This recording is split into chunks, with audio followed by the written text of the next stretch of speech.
지금부터 한국전시대 토론회 본격적인 시작을 좀 하도록 하겠습니다. 그래서 행사장에 오시기 위해서 기다리고 계시는 분들은, 밖에 계신 분들은 다 행사장 안으로 이렇게 입장을 해주시면 고맙겠습니다. 네, 제목을 좀 이렇게 좀 약간 수정했습니다. 그 부분에 양해를 부탁드리겠습니다. 그래서 오늘은 진보진영의 정치 세력화 어떻게 가능하겠는가라는 주제로 토론을 진행하도록 하겠습니다. 그래서 먼저 토론에 앞서서 우리 토론회를 축하해 주기 위해서 마음을 전하신 분들이 계십니다. 우선 민주통일 민주주의 국민행동 상임대표님이신 한재무 신부님께서 영상을 보내주셨고, 광로영 전 서울시 교육감님께서도 한국정치대 토론회 축하하기 위해서 영상을 보내주셨습니다. 그래서 두 분의 영상을 보시면서 본격적으로 시작을 하도록 하겠습니다.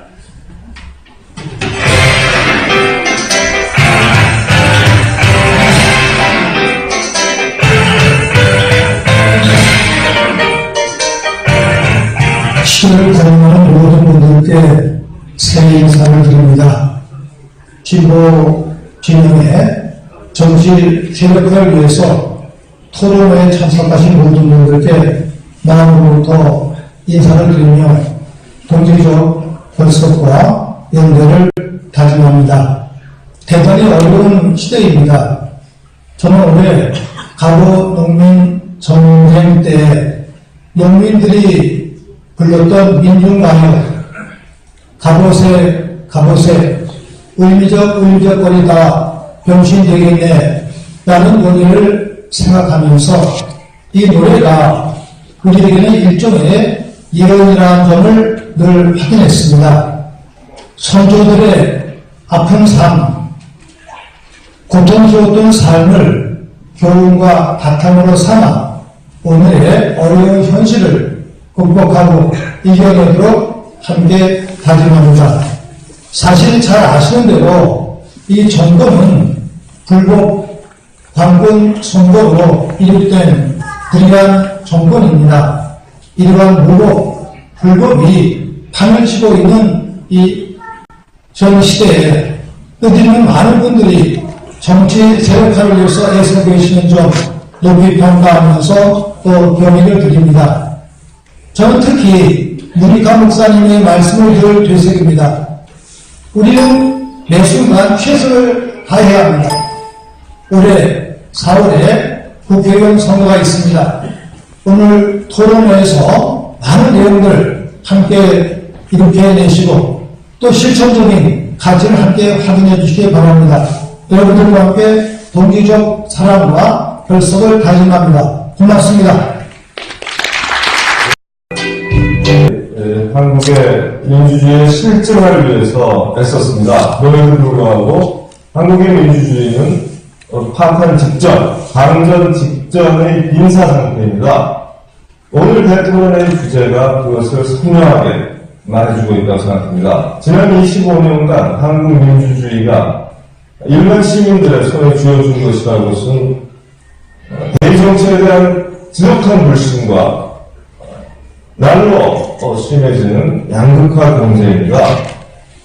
마땅히 저녁이 있는 삶과 경제 민주주의를 돌려드려야 했습니다. 마땅히 그것을 기초로 춤추는 민주주의, 문화가 살아있는 민주주의를 함께 누릴 수 있어야 했습니다. 그런데 우리는 그것을 하지 못했습니다. 여기 우리의 깊은 고민의 지점이 시작한다고 생각합니다. 현재 대정치 전체가 전반적으로 불신받고 양극화의 불평등 속에서 헬조선이라는 말이 나오는 이런 상황은 그 자체로는 몹시 불안합니다. 그렇지만 이것은 진보 진영에게 엄청난 기회이고 기혹한 투양일 수도 있습니다. 그럼에도 불구하고 우리가 어떤 이유로 진보의 진보를 이뤄내지 못하고 민생과 민주주의의 위기를 초래했는지 우리는 성찰해야 된다고 생각합니다. 세계는 다양하고, 아니 우리나라의 상황도 마찬가지겠습니다만 양극화에 맞서는, 불평등에 맞서는 강력한 민주주의, 99%를 위한 민주주의를 요구하고 있습니다. 민생의 진보, 민주주의의 진보, 어느 때보다도 사람들이 정말 필요한 것으로 절감하고 있습니다. 저는 오늘의 대토론회가 새로운 성찰과 모색을 통해서 우리에게 활로와 대안을 주는 멋진 향연이 되기를 기대합니다. 고맙습니다. 네, 원래 저희 직접 오셔서 인사 말씀을 하시고자 했었는데 다른 일정과 겹쳐서 부득이하게 영상으로 이렇게 보내주셨습니다. 네, 다음은 4.16 가족협의회 대협분과장님께서 또 영상을 보내주셨습니다. 진보 진영에서 이렇게 며칠 싸우고 계시는 우리 여러분들께 인사를 드리려고 2학년 8반 재욱 의원님께서 이렇게 영상을 보내주셨습니다. 함께 보시도록 하겠습니다. 반갑습니다. 4.16 가족협의회 재욱이 엄마입니다. 먼저 이렇게 영상으로 인사드리게 된 점 널리 양해 부탁드립니다. 세월호 참사 2년 가족들은 아직도 이 엄동설안의 진실규명과 인양을 위해서 안산에서 광화문으로 횡목으로 동거차도로 움직이고 있습니다. 오늘 여기 모이신 분들은 지금까지 참사의 아픔을 함께 하신 분들이라 제게는 더욱 남다르게 느껴집니다. 혹자들은 세월호 유가족들에게 아이들 목숨 하나 정치하냐는 소리를 합니다. 네, 우리 세월호 가족들은 우리 아이들이 왜 어떻게 참사를 겪었는지 진실이 밝혀지기 전까지는 이보다 더한 정치도 할 겁니다. 세월호 참사와 진상규명에서 보여준 정치권의 행태야말로 대한민국 정치의 참상을 적나라하게 보여주고 있지 않습니까?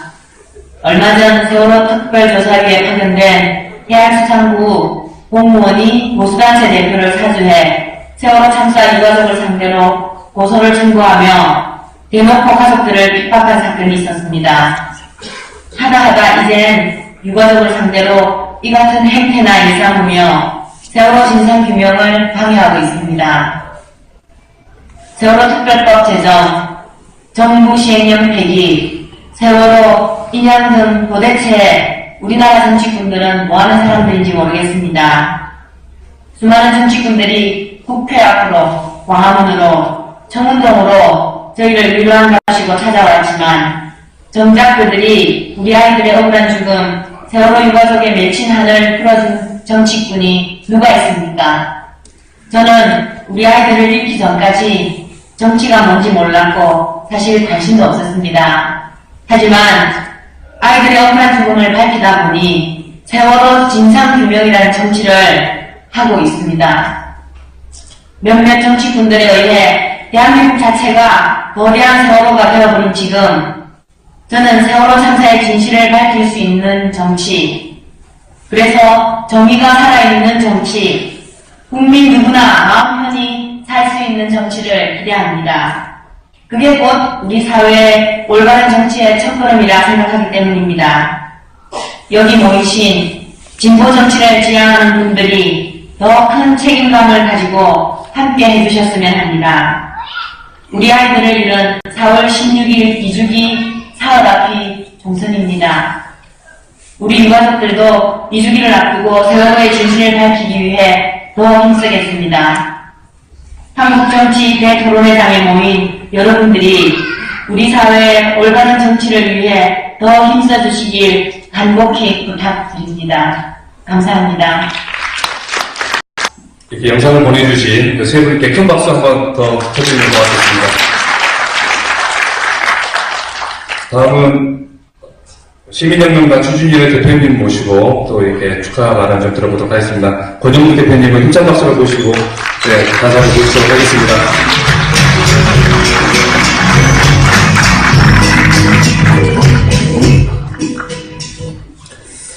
예, 반갑습니다. 저는 방금 소개를 했는데요. 아마 좀 낯선 이름일 수도 있을 겁니다. 시민이 주체를 해서 우리의 이 주어진 현실을 바꾸자라는 의미에서 시민혁명당 추진을 하고 있고요.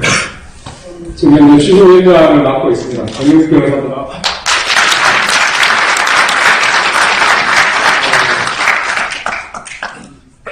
오늘 토요일이고 한데 늘 귀한 시간 내주셔서 고맙습니다. 그리고 몇 가지 저는 오늘 제가 단상을 말씀을 드리고자 합니다. 과연 오늘 이 주제에 대한 토론회를 축하를 해야 될지 아니면 우리가 매우 뼈저린 성찰의 기회로 삼아야 될지 그것은 토론회 과정에서 같이 고민되어야 할 것 같습니다. 그리고 이런 토론회가 좀 더 일찍 있었으면 하는 바람이 있었는데 매우 때가 된 감이 좀 있죠. 하지만 지금 현재 우리가 겪고 있는 그 좌절된 또는 절망적인 현실에 대해서 뭔가 새로운 모색을 한다는 점에서 매우 뜻깊게 생각하고 있습니다. 저는 오늘 그 토론회 제목을 보면서 두 가지 점을 느꼈습니다. 외적을 보면 그 새누리당의 집권 저지라는 표현이 있었고 개인적으로 정치권에 몸담은 적도 없고 또 평소에 정치에 깊은 관심을 가진 바도 없으나 오늘 이제 사회를 저에게 맡긴 이유는 아마 복잡한 우리 정치 현실을 반영한 결과가 아닌가 그런 생각이 듭니다.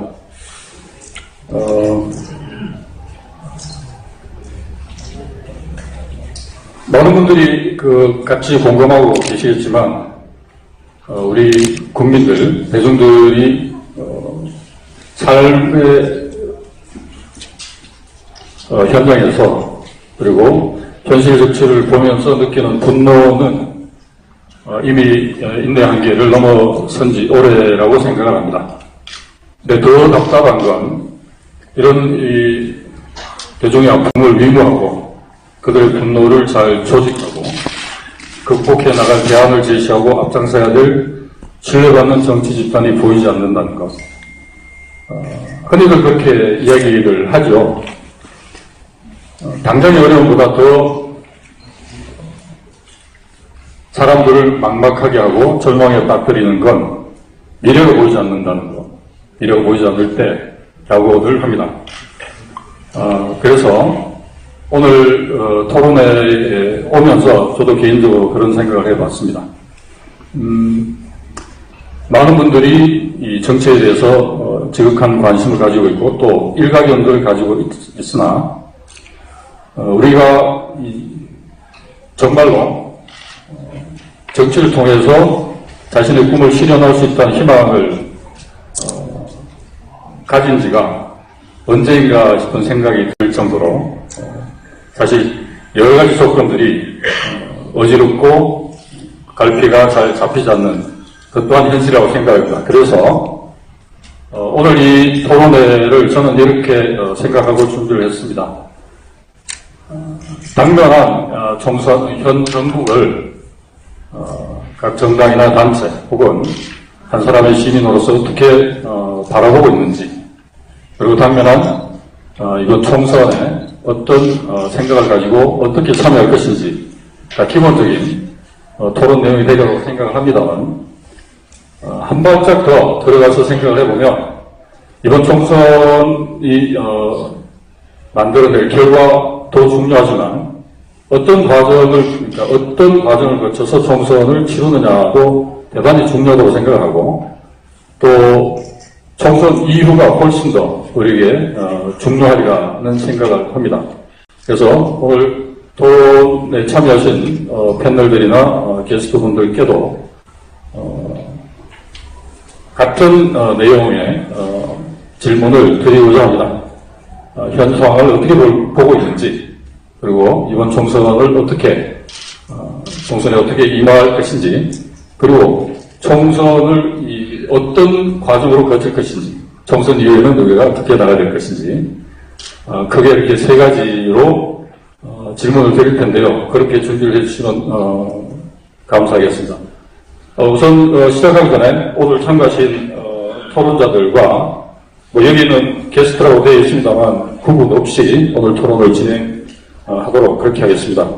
우선 제 왼쪽으로부터 우리 정정들 보시기에 오른쪽이 되겠네요.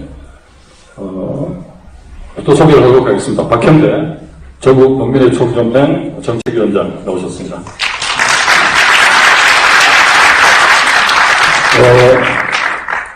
최근에 개성공단 사람들이라는 책도 쓰시고 강연 강연 때문에 하루도 편히 쉴 날이 없다고 하는 우리 가이스트 미래전략연구소 김진환 교수 모셨습니다.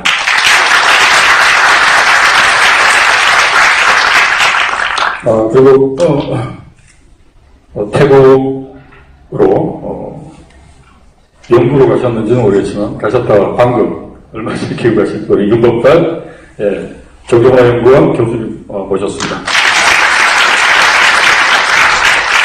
여기 계신 분들은 뭐 따로 소개해드리지 않아도 워낙 이 집회와 시위 현장에서 그리고 인터넷을 뜨겁게 달고 있는 핫 아이콘이시죠. 대한민국 효녀연합 대표 홍승희 작가 모셨습니다. 앞으로 강조가 달라지거든요. 그리고 오늘 그 지정토론자로 오신 분들 제 오른쪽부터 소개해드리겠습니다. 민주통일정치포럼 공동대표이시고 원광대 독학대학원 교수이신 김은진 대표 모셨습니다. 조금 전에 축사를 해주셨죠. 시민혁명당 안성영 기획단장님 모셨습니다.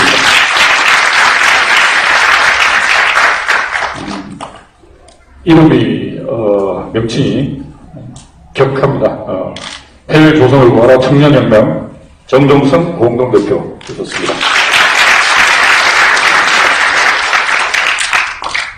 그다음에 복지국가당 김대현 대변인 모셨습니다. 그다음에 노동당 윤현식 전 정책위원장 모셨습니다.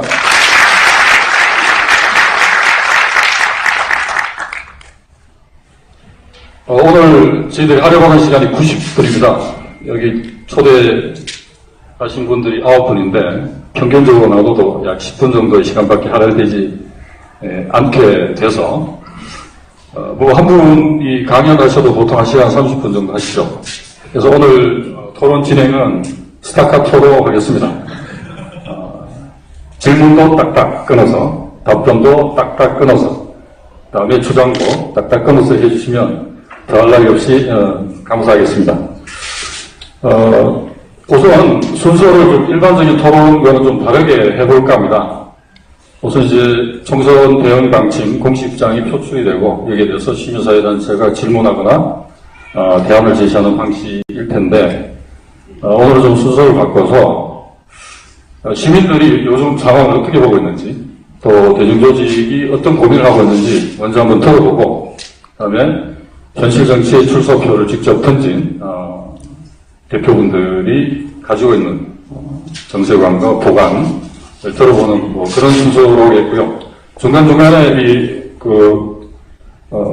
순서가 관계없이 질문을 드릴 수도 있습니다. 긴장해 주시기 바랍니다. 우선 최근에 우리 새누리당이 아니고 죄송합니다. 자기 모르게 정치적인 색깔을 드러내서 죄송합니다. 새누리당과 더불어민주당이 두 가지 법안에 전격적으로 합의를 했죠. 원샷법과 북한인권법에 합의를 했습니다. 참가는 했습니다. 역대 야당도 통일의 파트너이자 대화 상대인 북에 대해서 아무런 전제 조건 없이 뭐 정치적 비율도 아닌 이런 백기투항을 한 적이 있을까 싶을 정도인데 또 선거 때보다 덜 문제가 되는 것이 이제 종북 프레임이었죠. 현실 정치도 지금 현재도 여기에서 한치도 자유롭지 못하다고 생각합니다. 그래서 우리 김정일 교수께 먼저 마이크를 넘겨서 지금 현재 우리 정치 지형과 이 남북 관계를 좀 포괄적으로 한번 꾸짖어 주시면 고맙겠습니다. 예, 빨리 한숨부터 나오는데 큰일 났네. 근본적인 정치질과 관련해서 마음은 나누는 자리라고 생각했습니다. 예, 마음은 나누는데 지혜를 모색하는 자리라고 생각했는데 방금 우리 사회자분께서 말씀하셨던 이야기는 전적으로 동의하죠. 공감이 가죠. 참혹하죠. 참담하기도 하고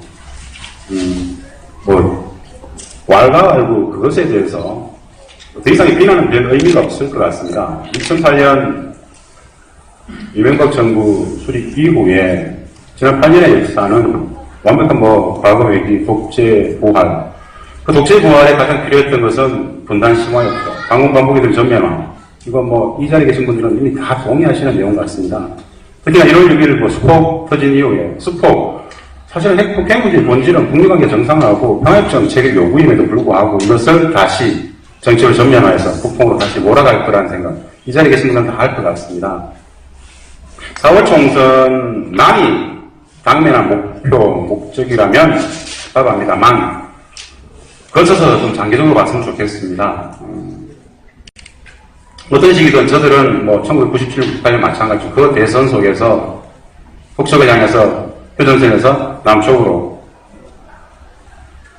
사격을 해달라. 북풍, 총풍 사건들을 기획할 수 있었던 사람들입니다. 현 새누리당의 전신인 한나라당 시절의 이야기입니다. 올 4월 총선도 마찬가지로 가장 엄혹하게는 이 방공당국의 담론들, 정국의 담론들을 기본 기재에서 빨면서 제가지 않겠는가라는 생각을 많이 합니다. 저는 개인적으로 한국 정치를 전공한 학자입니다. 지난 대선에서의 가장 큰 성공 요인은 여러 많은 부정도 있었겠지만 기본 베이스에 깔렸던 것은 이명박 정부 5년이 구축해 두었던 완벽한 방공당국이들의 프레임 안에서 전체가 돌아갔기 때문에 국민들한테 다가갈 수 없다는 생각 많이 합니다. 지금 더욱더 심화되죠. 근데 기본 말씀드렸다시피 새누리당과 민주당 사실은 물론 그들 통칭해서 보수라고 봅니다만은 저는 기본적으로 현재 정치 구도를 새누리당과 전체 약간 정권 교체를 원하는 세력들은 진보와 보수, 보수와 진보가 아니라 참과 거짓의 구도라고 저는 확신합니다. 참과 거짓의 구도이다. 이 참과 거짓의 구도를 완벽하게 흐리고 있는 것이 있다라면 분단체제다. 이 분단심하다. 그들은 있던 없던 관계없이 팩트의 사실관계 관계없이 북한을 어떤 식으로든 활용할 겁니다. 그래서 지금의 수폭의 전국이 이후에도 인공위성의 전국이 어떤 특히나 지금 방금 사회자 말씀하신 것처럼 북한 인권법 사실은 엄청난 프레임에 갇혀가지고 어떻게 어디에서 풀어야 될지 모를 정도로 당혹스럽고 해법이 잘 나오지 않습니다. 이것은 지난 1970년의 구조적 결과이라는 생각이 정말 들면서 이것을 어떻게 풀어갈 것인가 이것이 주로 고민하고 있는 제 영역인데요. 이 자리에 계신 분들과 함께 풀어야 될 영역 같습니다. 여전히 저는 말을 정리를 해보면은 다가오는 4월 총선은 우리가 정치학에서 배웠던 절차적 정당성을 획득해 가는 과정에서의 축제의 장이 아니라 정말 어느 누군가에게는 전쟁과도 같은 기획 속에서 이루어질 것이다 라는 생각 끝에 정말 정신 바짝 차리고 전력을 다해서 대응해야 될 것이다 라는 생각 말씀들을 드리면서 분단 문제에 대해서는 그렇게 가름하겠습니다. 감사합니다.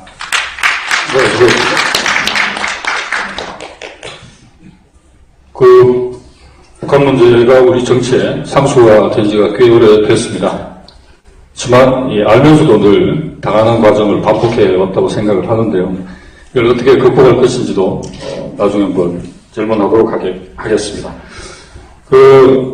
우리 홍성희 작가는 늘 우리 현안 국정 역사교과서 국정화 반대 현장이나 그다음에 소녀상 지키기 또는 나이 드신 우리 가스통 할아버지들 앞에 일당백으로 나서시곤 했는데 현장에서 보는 우리 사회 그 다음에 우리 정치권에 바라는 일반 기대 혹은 요구 있으시면 우선 한번 말씀 들어보도록 하겠습니다. 특히 작년부터 갑자기 국정교과서를 하더니 위안부 한일 협상도 조속으로 추진하고, 그러니까 되게 숨막히고 정신없게 만드는 게 이 사람들의 전략일까 이런 고민도 했어요. 진짜 가만히 두지를 않잖아요. 뭔가 우리 삶의 이슈를 챙길 기회를 안 주는 것 같은 느낌도 되게 많이 들었고, 현장에서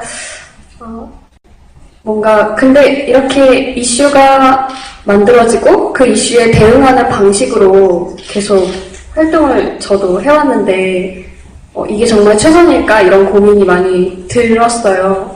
그래서 우리가 어떤 이슈를 주도하지 않으면, 먼저 우리가 그런 이슈를 만들고 주도하지 않으면 이렇게 말도 안 되는 일이 자꾸 일어나고 빼앗기게 되는구나, 이런 걸 많이 느꼈고, 또 한편으로는 우리가 이 이슈에 대응하는 걸 넘어서 이걸 그냥 막는 걸 넘어서 새로운 가치를 우리가 제시하고 새로운 대중운동을 만들어가는 그런 비전을 먼저 보여줘야 그 속에서 정치라는 게 존재하는 거잖아요. 사람들의 삶 속에서 나오는 삶의 이슈 속에서. 그런 게 좀 부재했던 것 같아서 저도 막 성찰을 하면서 지내고 있습니다. 네. 그 두 가지 핵심적인 말씀을 잘 해주신 것 같습니다. 정신없도록 만드는 전략에 우리가 혹시 속고 있는 건 아닌지, 그 다음에 이런 이 사고를 터뜨릴 때마다 단순되는 게 최선인가 하는 고민 말씀해 주셨는데요.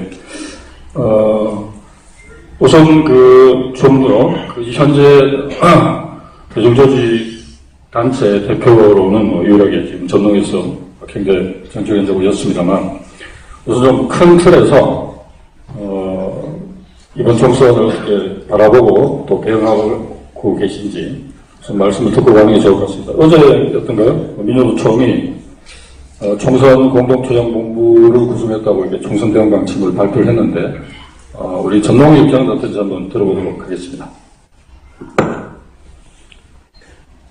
예. 전농에서는 이제 아무래도 일반 정치 단체와 틀리게 전농은 이제 대중조직이다 보니까 어떤 결정이라든지 행동이 좀 더 느리고 또 이렇게 광범위할 수가 없었습니다. 그런 이해를 해주시고요. 이제 농민의 입장에서는 이번 총선에서 새누리당을 심판하고, 그리고 새누리당을 심판한다 해서 야당이 된다 해서 농민 문제가 해결된다고 누구도 믿지 않기 때문에 그와 동시에 진보 정치를 실현하는 것이 동시에 이루어져야 한다고 보고 있습니다. 이것이 전농의 목표이고, 그러면 이걸 실현하기 위해서 어떻게 할 것이냐의 문제인데, 그 점에 있어서는 굉장히 많은 의견들이 나옵니다. 그리고 농민들은 그런 부분을 보통 선거농사라고 표현을 합니다. 어떻게 선거농사를 지어야만이 제대로 이번에 수확을 할 것이냐, 이런 문제인데, 크게 보면은 농사도 그렇지만 선거농사도 그렇고 농사가 두 가지가 있습니다. 품 팔아서 하는 농사가 있고 자기 농사가 있습니다. 아무리 품을 많이 팔고 해도 자기 농사가 없으면은 내후년에 자기 것이 쌓이지 않습니다. 비록 자기 것이 좀 부족하더라도, 자기가 아직 서툴더라도 자기 농사를 꾸준히 짓지 않으면은 결코 미래를 약속할 수 없는 게 농사의 그런 원리듯이, 지금 현재 우리에게도 필요한 게 뭐냐면은 우리 힘이 부족하기 때문에, 우리가 가진 것이 부족하기 때문에 남의 농사도 지어야 되지만은 우리 농사도 같이 지어야 되는 이런 어려움을 같이 가지고 있는 겁니다. 이른바 야권 단일화라든지 또는 총선의 공동 대응이라든지 이런 부분은 쉽게 말해서 남의 농사라고 규정하면 될 것 같습니다. 이런 부분에도 우리는 최선을 다해야 한다고 전농은 계획을 하고 있습니다. 그렇지만은 우리 농사는 어떻게 할 거냐의 문제도 해결해야 한다고 하는 겁니다. 우리 농사는 진보 정당으로 표현할 수 있습니다. 이 진보 정당의 문제를 해결하지 않고서는 이번 총선에서 헛농사 진다라고 보는 것이죠. 그래서 그것은 제2의 강기가 경선동을 만들자라고 표현이 되고 있습니다. 이건 농민들에게 누구에게 말하더라도 이번 선거에서는 제2의 강기가 경선동을 만들어야 한다는 것에 대해서는 농민들이 그야말로 가슴 깊숙이 쌓여있는 울분으로 표현해지고 있습니다. 이 문제를 해결하는 것이 우리 전농의 중요한 과제입니다. 그래서 우리는 진보정당 운동에 적극적으로 함께한다라고 이렇게 결정이 되어 있는 상태입니다. 이런 자리가 그런 씨앗이 하나하나씩 만들어질 과정이기를 바라는 마음입니다.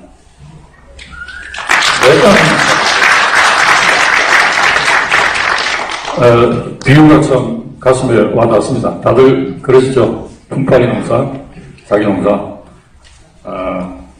품팔이 농사도 무시할 수 없고 자기 농사도 소홀히 할 수 없는 두 가지 과제를 어떻게 풀어나갈 것인지 추후에 또 질문을 드리도록 하겠고요.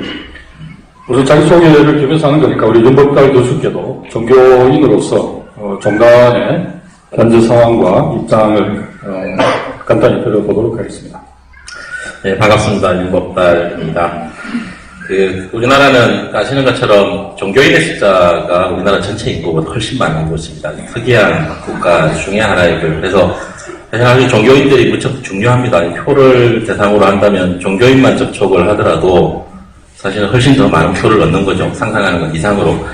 그런 곳이고요. 근데 제가 느끼고 있는 것은 우리 사회의 이념적인 갈등의 지형이 이명박 정부 시기에 유라이트 전국연합을 통해서 불교 유라이트 연합, 또 카톨릭 유라이트 연합, 그리고 이제 최근에 이제 종교계 내에서도 우리 사회의 이념적인 갈라짐이 그대로 종교계 내부에도 영향을 미치고 있다는 생각을 하고 있습니다. 그래서 이전에 이제 60년대 한일협정이나 70년대, 80년대 박정희 삼성 개헌을 통해서 종교계 내에서 이제 주로 진보적인 목소리를 내왔던 종교단체들의 행동이나 말들이 2000년 들어와서 이명박 박근혜 정부를 거치면서 상당히 보수화되고 있다라는 것들을 몸으로 많이 느끼고 있고요. 아마 실제로 현장에 계시는 분들 또한 이전에 종교계에서 주로 우리 사회의 공동선을 위해서, 민주화를 위해서, 평화를 위해서, 또 인권을 위해서, 환경을 위해서 나섰던 모습들보다는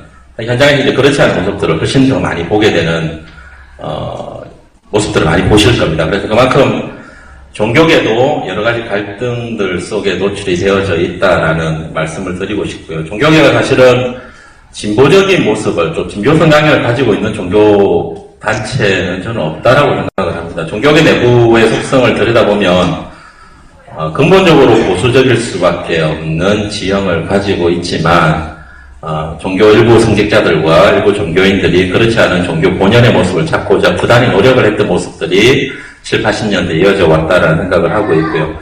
최근에도 한상균 위원장이 조계사 내 피신을 하게 됨으로 인해서 불교계 내에서도 많은 분들이 노력을 했다라고 생각을 하고 있습니다. 그래서 사실 이번 총선도 무척 중요하겠지만 총선 이후에 대선으로 가는 과정에 있어서도 이러한 보수화되는 의식, 그리고 특히 이제 청년들을 골몰로 해서 보수화시키는 억압적인 정책들이 지속이 된다면 사실 우리의 미래는 그렇게 밝을 수 없다라는 생각이 듭니다. 그래서 오늘 나와주신 지정 토론자 분들한테 개인적인 바람이기도 하지만 총선과 총선 이후에 진보 진영에서 종교계에 대한 바람이라고 할까요? 이런 것들이 있으면 좀 이야기를 나누어 주셨으면 감사하겠습니다. 네, 수고하셨습니다. 시민사회단체, 여성조직, 그 다음에 시민활동가 분들의 얘기를 들어봤는데요. 굉장히 좀, 겸손하게 말씀들 하셔서, 어떻게 각을 써야 될지 좀 고민됩니다만, 일단 각 참가하신 단체나 대표분들이 아직 잘 모르시는 분들도 계실 것 같아서 짧게 우리 김원진 교수부터 각자 소속 단체나 정당을 좀 소개하는 시간을 갖도록 하겠습니다. 안녕하세요. 민주통일 정치포럼 공동대표 김은진입니다. 우선 제가 오늘 이 토론회를 기획할 때까지는 제가 그 신분이 아니었는데, 아시는 분은 아시겠지만 제가 익산시장 재선거에 예비후보 등록을 했습니다. 그러다 보니까 선거법에 의해서 굉장히 많은 언론의 제한을 받고 있습니다. 그래서 오늘 제가 드리는 말씀이 굉장히 좀 두리뭉실 하더라도 민주통일 정치포럼 괜찮은 줄 알았던데 뭐야? 이렇게 생각하지 마시고 순전히 제 개인적인 신분상의 문제 때문이라고 이해해 주시면 감사하겠습니다. 그래서 지난 12월 달에 저희가 발족식을 했고요. 그 발족식까지 여러 달 동안 준비를 하면서 개인 또는 시민사회단체, 전국적으로 있는 다양한 시민단체에서 이렇게 딱 한 가지 가장 중요한 것으로 삼고 준비해왔던 것 중에 하나는 뭐냐면 2016년 총선과 2017년 대선에서 어떻게 진보 진영이 승리할 것인가와 관련된 문제였습니다. 그래서 지금 현안에서 우리가 5대 목표로 잡고 있는 뭐 대표적인 것들이 국민 생존권 보장, 그다음에 양극화나 불평등의 해소 문제, 그리고 진정한 의미의 국민주권 민주주의를 만들어가자, 이런 것을 중심으로 해서 그 전국적으로 많은 단체들이 모여있는 단체고요. 그래서 이름이 포럼이듯이 이거는 이제 다양한 의견들을 듣고 그것을 정리를 해서 대안을 모색하기 위한, 그리고 정치 세력화를 위한 밑거름이 되고자 만들어진 단체입니다. 그리고 영광스럽게도 그 단체의 공동대표를 맡긴 했는데 제 신분상의 이런 것 때문에 제대로 못하고 있는 부분에 대해서는 죄송하게 생각하고 있습니다. 감사합니다.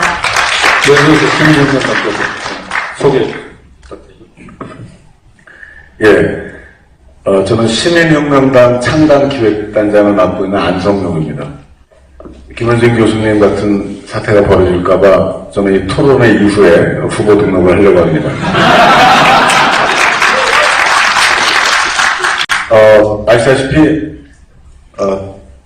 이제 권영국 변호사님하고 이제 저하고 여러분이 같이 하는데, 저희 시민혁명당이 상당히 큰 주축 세력이 5대 종단입니다. 그래서 가톨릭, 불교, 기독교, 원불교, 천도교 이렇게 5개가 상당히 주축 세력이고요. 그런데 아시다시피 지도적인 종교인 수가 매우 작습니다. 그렇긴 하지만 이제 일당백으로 좀 모여있다고 생각이 들고요. 저희가 이제 창당을 하게 되는 이유는 이렇습니다. 통합진보당이 해산이 안 됐다면, 또 통합진보당이나 정의당이나 노동당이나 이렇게 분열이 안 됐다면, 그러면 저희가 나서지 않았을 겁니다. 또 하나는 저희는 최근 7년간 광장에서 그 촛불로 대변되는 그 촛불활동, 각종 집회 및 시위, 그리고 기도회 이런 것을 계속 꾸준히 해오던 사람들입니다. 그래서 기존의 진보 정당들이 바뀌고 있는 우리 한국 사회의 많은 대중들의 고민, 경험, 그리고 절박한 현실을 조직적으로 체계적으로 해결해 나갈 수 있었다면, 그렇다면 나서지 않았을 정당입니다. 그래서 저희는 이런 정체성을 이렇게 봅니다. 우리 업계용어로 하면은 미조직 시민들입니다. 미조직 시민들이 직접 주체가 돼서 나서자. 그리고 나서는 방식을 예전에 진보정당이 해왔던 것처럼 조직화된 틀, 문화, 활동 방식을 뛰어넘어서 다른 방식으로 풀어내보자. 하지만 우리가 갖는 가치는 매우 진보적입니다. 여태까지 어떤 진보정당도 주장하지 않았던, 못했던 매우 진보적인 의제들을 저희는 이제 주장을 할 겁니다. 뭐 간단히 이제 한 개만 말씀드리면, 저희의 정치 공약 중에 첫 번째가 박근혜 탄핵 추진입니다. 고맙습니다. 이럴 때 박수를 쳐줘야 됩니다. 그리고 두 번째가 이명박을 법정에 세우는 겁니다. 그래서 이렇게 이제 꽤 준비가 되어 있습니다. 이런 거를 기존의 매우 진보적인 의제지만 매우 다른 형식으로 인터넷과 모바일에 기초해서 미조직 시민들이 직접 주체로 나서서 선거를 치러내는, 또 정당을 만드는 이런 과정을 밟으려고 합니다. 그래서 총선 전에 사실은 기존에 이제 진보정당에 계시는 분들하고 또 여러 진보적인 사회단체에 계시는 분들하고 열어놓고 통합과 연대에 대해서 계속적으로 의논을 해왔습니다. 현재까지도 하고 있습니다. 그래서 그게 조만간에 결론이 잘 나기를 원하고 있고, 그게 잘 나면 저도 그때 이제 등록을 할 생각입니다. 제가 등록을 하면 여기 오신 분들 좀 도와주시면 감사하겠습니다. 네, 선거운동을 가장 효율적으로 하시는 것 같습니다. 네, 이어서 우리 이현식 노동당 전 정책위원장님. 예. 이 좋은 자리에 저를 불러주셔서 대단히 감사합니다. 이렇게 말씀드릴 수 있는 기회가 있다는 것도 저 개인적인 입장에서는 상당히 좀 뭔가 달라진 환경이 아닌가 그런 생각이 좀 들고요. 보시다시피 저는 제가 속해 있는 당은 노동당입니다. 보니까 오늘 많은 분들이 나오셨지만은 중앙선거관리위원회 정당 등록대에 있는 조직으로는 제가 유일하게 연결된다고 알려진 것 같습니다. 다만 사전에 좀 말씀을 드리자면요, 다른 분들께서는 각 그 단체와 조직을 대표하셔서 그 대표성을 가지고 그 조직의 공식적인 입장을 여기서 말씀해 주실 수 있을 거라고 봅니다만, 저는 현재 그 전직이고 현재 당에서는 다른 직위를 가지고 있지 않습니다. 평당원이고, 이 자리에서 드리는 말씀은 물론 우리 당이 가지고 있는 공식적인 입장도 말씀드릴 수 있겠지만은 전적으로 저희 개인적인 견해가 굉장히 많이 반영되어 있는 것이기 때문에 당의 공식적인 입장으로 이렇게 받아들이시거나 어디 가시거나 해주시지 않으셨으면 감사하겠습니다. 별다른 설명이 필요 없이 노동당에 대해서는 잘 아실 거라고 생각합니다. 대한민국 유일하게 사회주의 정당 강령을 가지고 있고 평등생태 평화공화국을 지향하고 있는 정당으로서 노동자 정치 세력가와 민중들의 어떤 삶을 바꾸기 위한 노력을 지금도 계속하고 있고, 어떤 이 땅의 정치 그룹보다도 물론 조금 전에 그 시민혁명당이 그동안 거리에서 많이 하셨다고 그렇게 말씀하셨지만, 저희 자신은 저희 당이, 제가 속해 있는 당이 그 어떤 당보다 강하게 투쟁해왔고 그 어떤 조직과 단체보다도 거리에서 더 많이 살아왔다고 자부하고 있습니다. 우리 전동에서도 오셨지만 아스팔트 농사를 지으시는 우리 농민 동지들 마찬가지로 우리 당도 아스팔트가 바로 우리의 당사였고 아스팔트가 우리의 지휘 본부였습니다. 노동당 앞으로도 계속 그렇게 할 것이고요. 비록 오늘 여기서 공식적으로 여러분들의 마음을 뻥뚫어 드릴 만한 그런 말씀을 다 드릴 수는 없겠습니다만, 노동당 안에도 이렇게 생각하는 사람들이 있다라는 부분을 같이 그 공감을 하고 향후에 더 많은 자리에서 더 많은 그 이야기를 나눌 수 있는 출발점이 됐으면 좋겠습니다. 네, 감사합니다. 그 다음 대변인 말씀 듣겠습니다. 예, 안녕하십니까.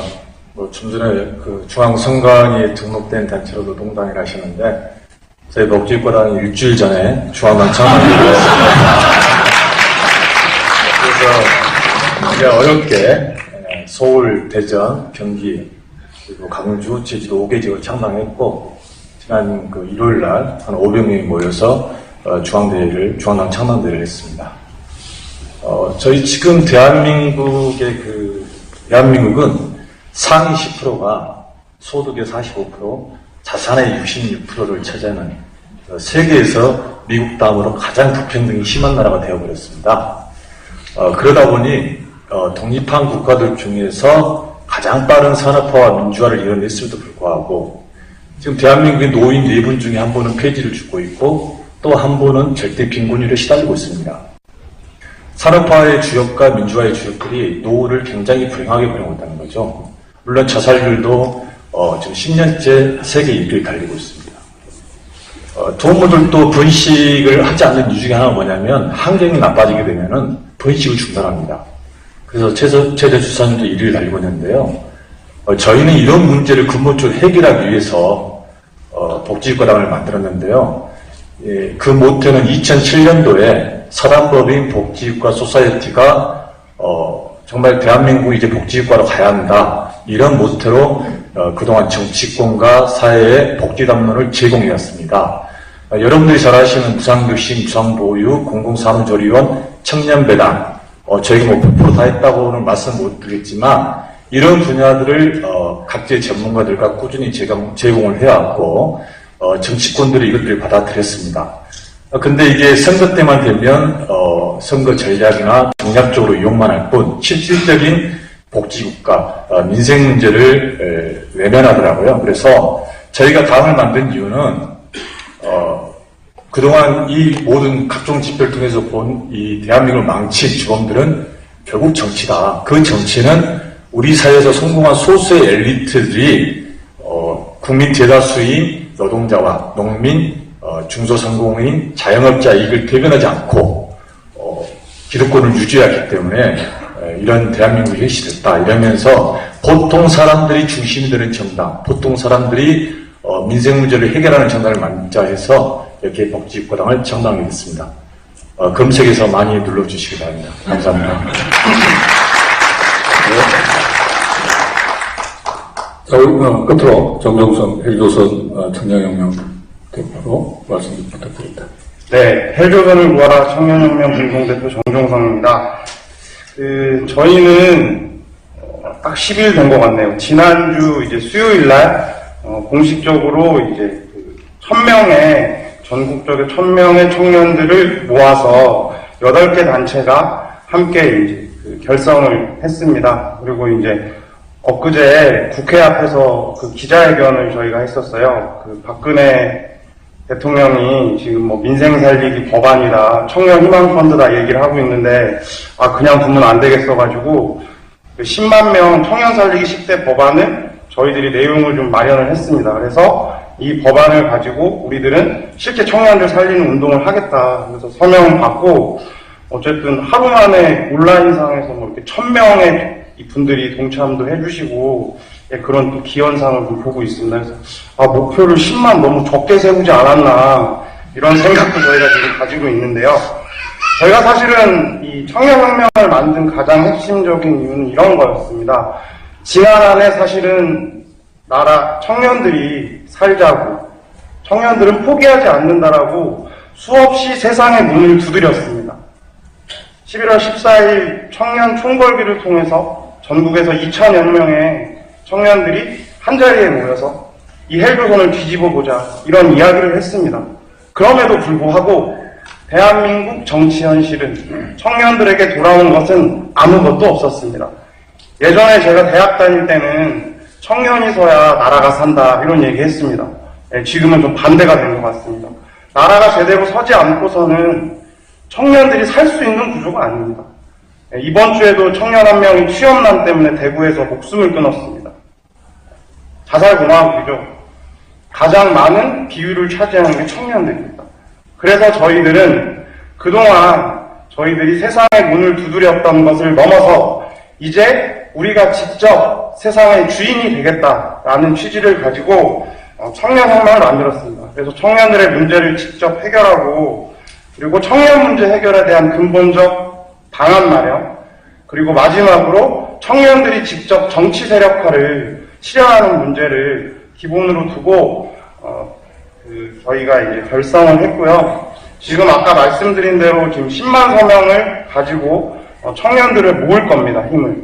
그리고 또 한 축으로는 전국 50개 대학의 투표혁명을 일으킬 수 있는 투표소 설치 운동, 사전투표소 설치 운동, 그리고 20대 청소년들 첫 투표죠. 청년들 첫 투표 1만인 선언, 이런 것들을 또 한 축으로 모을 거고요. 또 한 축으로는 이런 힘을 가지고 4월 2일 날 헬조선을 구하는 청년 대회라는 대회를 총선 전에 대규모로 열 생각입니다. 그리고 마지막으로는 청년들의 직접 정치 세력화를 위해서 저희 청년혁명 내에 직접 청년 정치, 직접 정치 참여 프로젝트 팀을 따로 구성을 하고 정치 세력을 실현하는 데서 저희가 지지하는 정당 만들기, 그리고 청년 국회의원 만들기, 이런 운동들을 벌일 생각입니다. 네, 이상입니다. 네, 수고하셨고요. 오늘 자리 배치가 좀 의미심장한 것 같습니다. 양쪽 끝에 우리 정종성, 홍성희 두 청년 세대가 기성 세대를 째려보는 포리한 형국인데, 옛날에 장강에 물결도 뒷물이 밀어야 앞으로 배양하고 나간다고 이렇게 얘기가 있습니다. 부디 우리 청년들이 구태하는 기성 정치에 새바람을 일으키고 장강의 뒷물결처럼 큰 바다로 나가길 바라는 마음에서 우리 청년들 박수 좀 부탁드리겠습니다.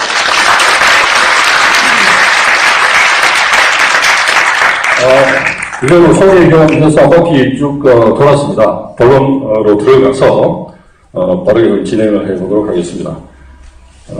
현 정권에 대한 성격 규정이나 또는 뭐 어떻게 볼 거냐 하는 부분은 어느 정도 공통인식에 도달했다고 보기 때문에 혹시 필요하다고 생각하시면 짧게 이야기해 주시고, 현재 야권이 처해 있는 여러 가지 상황에 대해서 좀 짚고 넘어가야 될 것 같습니다. 그래서 우선 두 분께 우리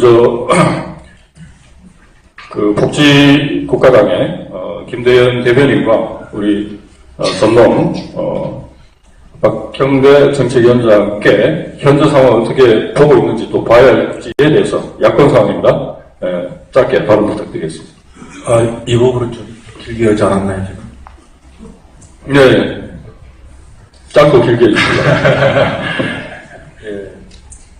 지금 야권의 상황이 해방 이후에 야당사에서 일상 있었던 일이기 때문에 별로 그렇게 저한테는 특이하게 다가오지 않습니다. 선거 때만 되면 이합 집산을 밥 먹듯이 했고, 그러다 보니 결과적으로 소수당이나 정책 중심의 정당들이 설 자리를 잃게 만든 이런 일들이 이제 반복되어 왔거든요. 근데 이번에 같은 경우는 이제 안철수 국민의당이 이제 갑자기 창당을 하면서 여기에 대해서는 이제 이러다가 새누리당에 우리가 어부지를 준 거 아니냐, 또 이런 걱정들을 많이 하십니다. 근데 저는요, 사실 안철수의 국민의당이 창당할 때 한 가지 좀 기대를 했던 거는 그동안 우리가 선거를 할 때마다 부동층이 한 30%를 차지해요. 그래서 안철수 의원이 그 거대 양당의 적대적 공생관계를 깰 수도 있겠구나. 또 하나는 부동층의 움직임으로 야권 영토가 확장되지 않을까 하는 조심스러운 긍정의 신호를 보냈습니다. 그런데 현재 모습을 보면서 저는 굉장히 좀 다시 원점으로 돌아가지 않나 이런 생각을 했는데, 이렇게 세 가지 원칙이 제 생각입니다만 세 가지 내용이 있는데, 첫째는 이제 검증되지 않는 안철수의 리더십입니다. 두 번째는 경제학적으로 보면 공급 가행으로 인한 대공황이 지금 국민당에 발생하고 있다. 세 번째는 정체성이 모호한 정당이다. 이건데요. 공급 가행은 뭐냐면 국민의당이 창당을 하면서 안철수 우원계, 그리고 새로 영입한 신진 인사, 그리고 뭐 김한길계, 그 다음에 이제 천정배계, 그리고 현역 국회의원들이 모여있단 말입니다.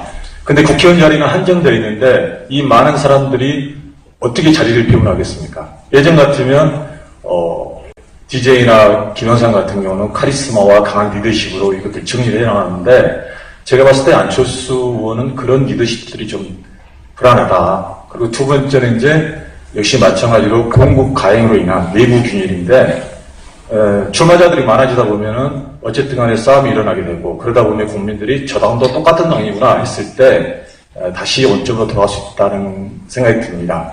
세 번째, 정책에 대한 내용인데, 새 정치를 이야기하지만 가치나 내용이 굉장히 모호하고 늘 그래왔지만 중도 성향의 정당에 자리매김을 하겠다는데, 아직까지 대한민국 야당사에서 중도 정당이 자리를 잡은 적이 없었고요.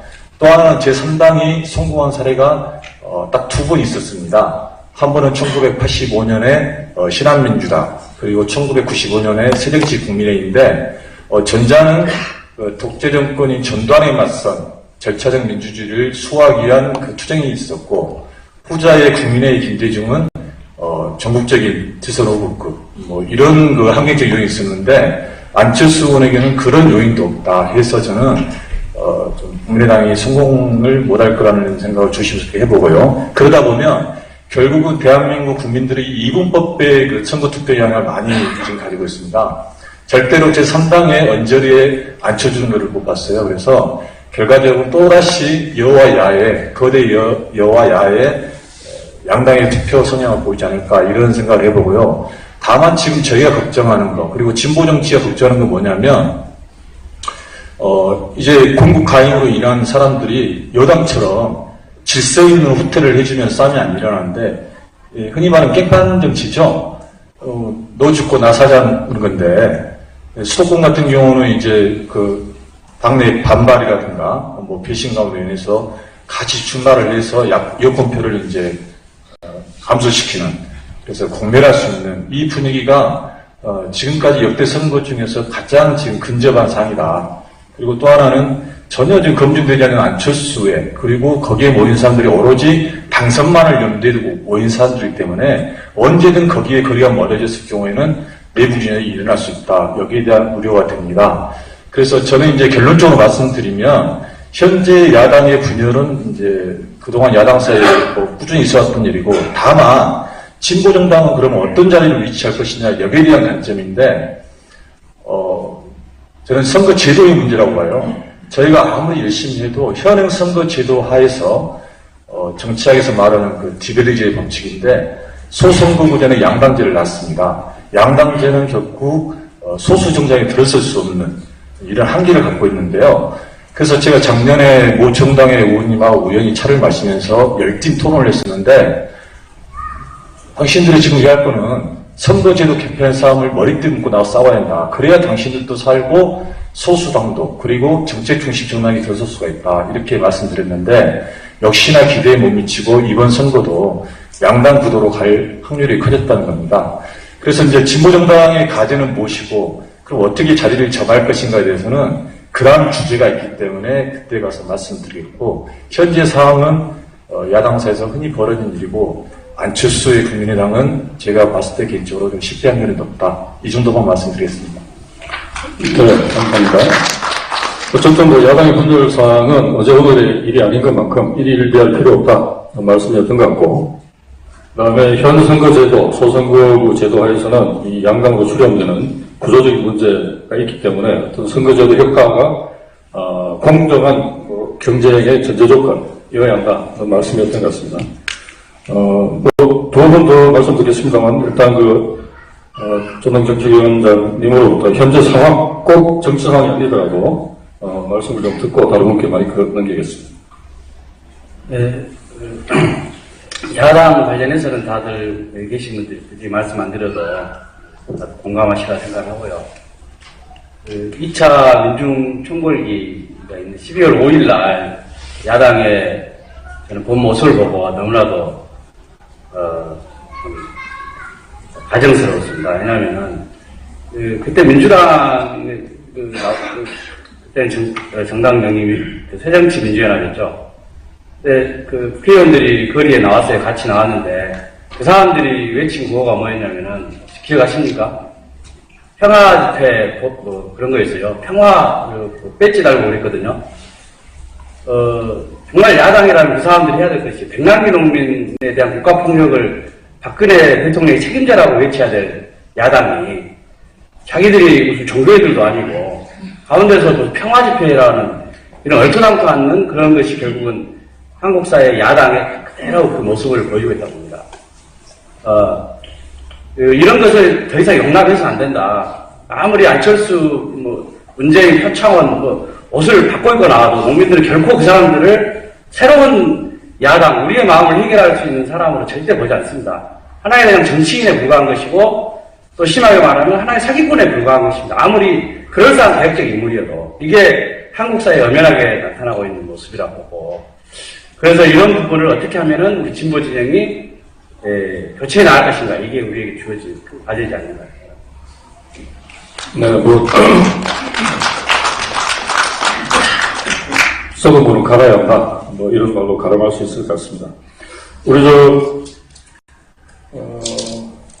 시민혁명당에서 본격으로 우리 현재 야권 상황에 대해서 추가하실 발언이 있으시면 해주시죠. 예. 짧게 보면 이렇습니다. 다 아시다시피 새누리가 있고요. 그 다음에 한쪽에서는 이제 더민주당이 있고, 그 다음에 이제 국민의당이 있습니다.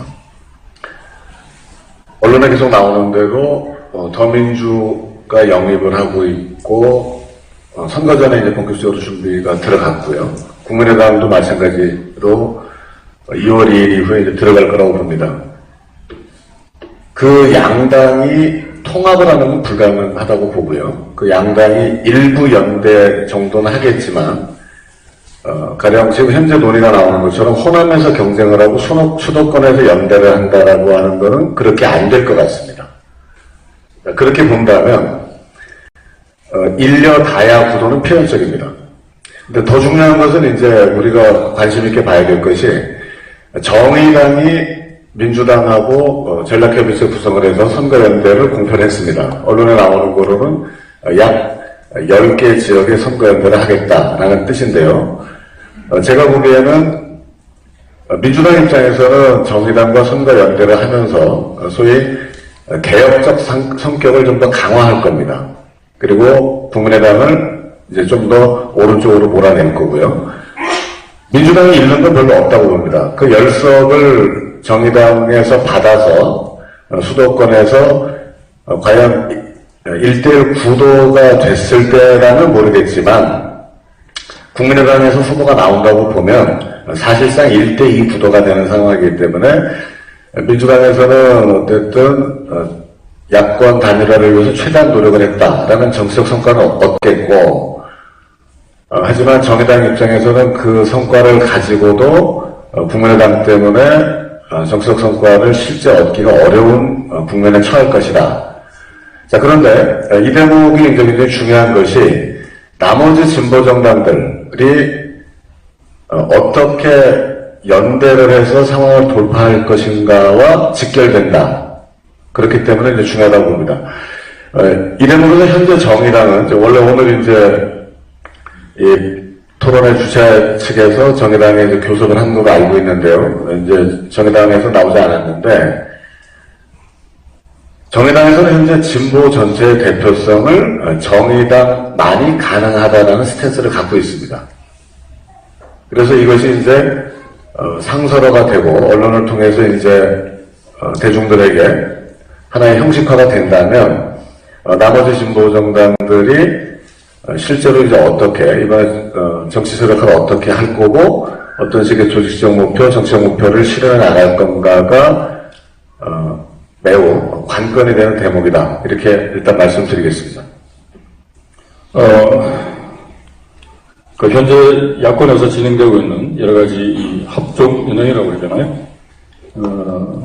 상황에 대해서 분석을 해 주셨는데요. 일단 남의 농사에 대한 이야기였던 것 같습니다.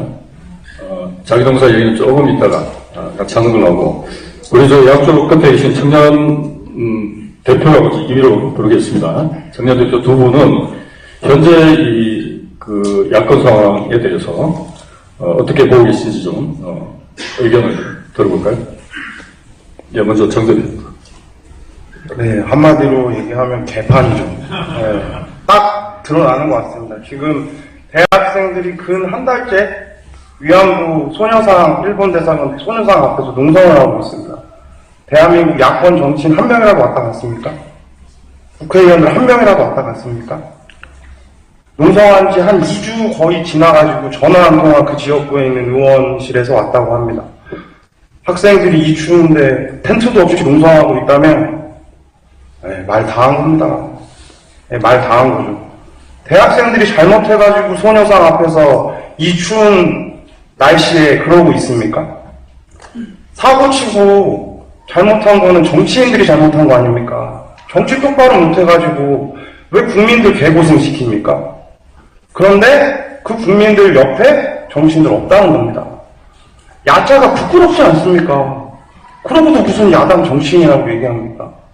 아까 세월호 유가족들 이야기 나오고 있는데 유가족들 눈물 누가 닦아주고 있습니까?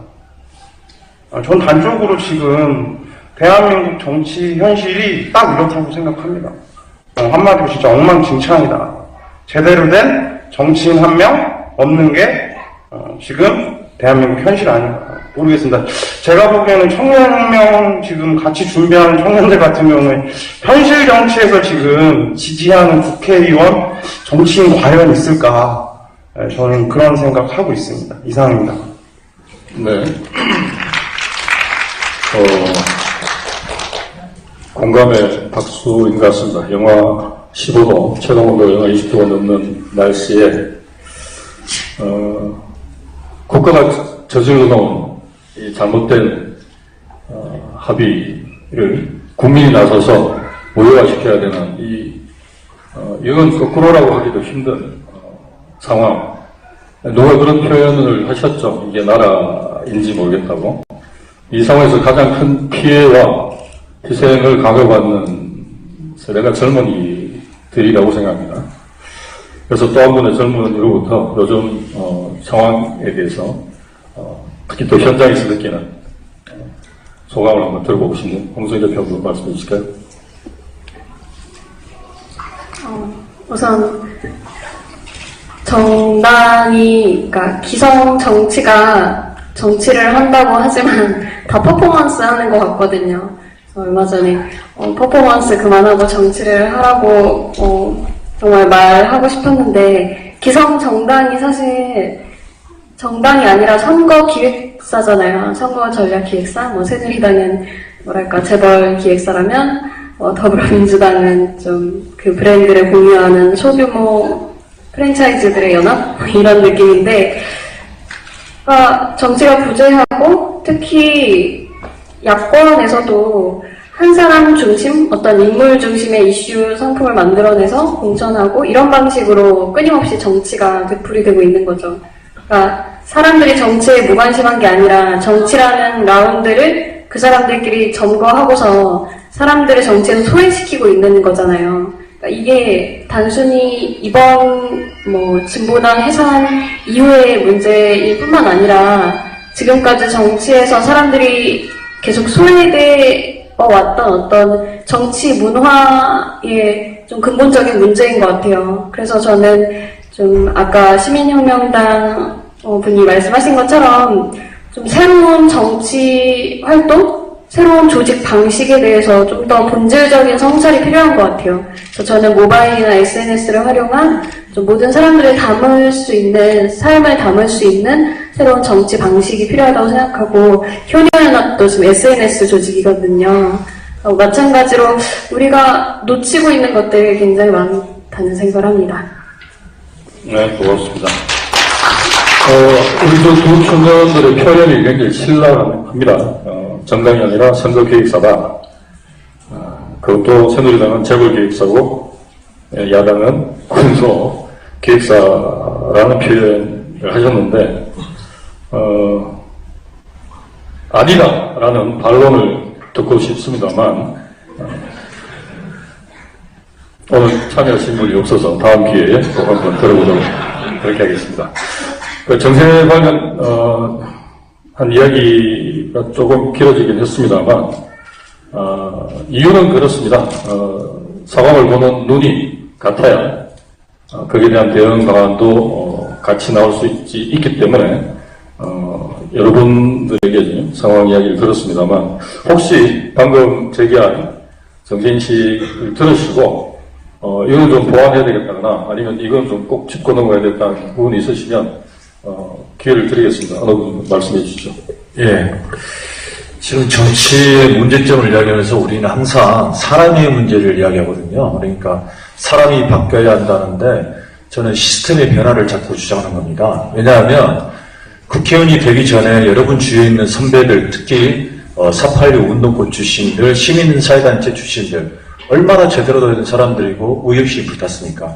근데 그들조차 국회라는 공간 속에 들어가면은 바보가 되어버리는, 그리고 우리의 상관은 무관한 끌려가 버리는 이런 정치 행태를 보인다는 거죠. 그래서 저희가 이제 이번 총선을 이후에도 앞으로 해야 할 문제는 그 양당 정치를 깨는, 해방 이후 한 번도 제3위정당이 제대로 들어서지 못하는, 그리고 정책정당이 들어설 수 있는 방안들을 저희는 고민해야 한다고 보고요. 마지막으로 아이버슨 통계 연구에 의하면은 그 보수당이 집권할 확률이 항상 75%입니다. 전 세계적으로 그렇습니다. 그게 소선거 우리에서만 나타나는 특이한 현상인데, 저희 대한민국 예만 들어도 87년 6월 항쟁 이후 직선제가 된 이후에 6명의 대통령 중에서 진보정당이라고 자처하는 게 온전한 진보정당은 노무현 정부밖에 없었습니다. 예를 들어서 DJ 정당은 그 DJP 연대랑 연립정부였잖아요. 그래서 1.5 정부였습니다. 진보정부가. 나머지 4.5는 전부 보수파였어요. 저희가 정권을 잡고 선거에서 이겨야만이 제도를 바꾸고 세상을 바꿀 수 있는데, 이게 안 되는 것은 바로 이 사람의 문제가 아니라 시스템의 변화가 오지 않으면 우리의 삶들이 변화가 된다는 것을 저는 정말 오늘 여기서 강조를 드리고 싶습니다. 이상입니다.